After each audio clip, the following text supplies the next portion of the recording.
So this is the information that I started with. My molecular formula is C10H12O. The first thing that I did was start calculating with my hydrogen deficiency index calculation, which is 1/2 parenthesis 2 times the amount of carbons plus 2 plus the amount of nitrogens minus the amount of hydrogens minus the amount of halogens. That got me to 5 points of unsaturation, which led me to believe that there are 3 double bonds in a ring and 1 ring, which brought me to 4 points of unsaturation, and then a double bond to an oxygen. This is the IR chart that I was given. What I got from that chart was at frequency 2900, there are sp3 carbons and hydrogens bonded. At 1720 frequency, there is a carbon double bonded to an oxygen. At less than 1100, there is carbon to single bond carbon stretch. Between 1400 and 1100, there is carbon to single bond carbon bend.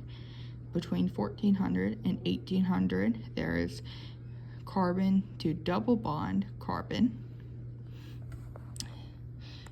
This is the carbon NMR spectra that I received.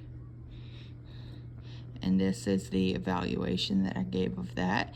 At 24, there are sp3CHs. At 35, there's sp3CHs. At 128, 130, and 135, there are carbons double bonded to other carbons in that ring-like structure. At 158, that peak is indicative of a ring-like structure. And at 192, that's indicative of a ketone. This is the H NMR structure that I received. It has 5 peaks. And this is the explanation that I gave of that. The first chemical shift is at 1.4 with the integration of 6H, multiplicity of a doublet, and that interpretation is of an sp3CH. The next chemical shift is 2.9 with the integration of 1H, and its multiplicity is a heptet. Its integration is an O, oxygen, double bonded to a C, single bonded to another carbon.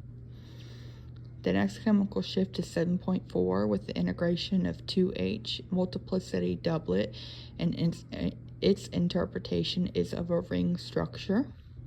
The next chemical shift is at 7.8 with the integration of 2H, multiplicity of a doublet, and its interpretation is a ring structure. The last chemical shift was at 10.0 with the integration of 1H, multiplicity singlet, and its interpretation is a ring structure. And this is the final proposed structure that I came up with. It's a benzene ring attached to a carbonyl carbon that is double bonded to an oxygen, and then we have 3 carbons off on the other side of the chain. So this accounts for the molecular formula C10H12O and the 5 points of unsaturation because there are 3 double bonds in the benzene ring. There's 1 bond, and then there's a double bond to the oxygen.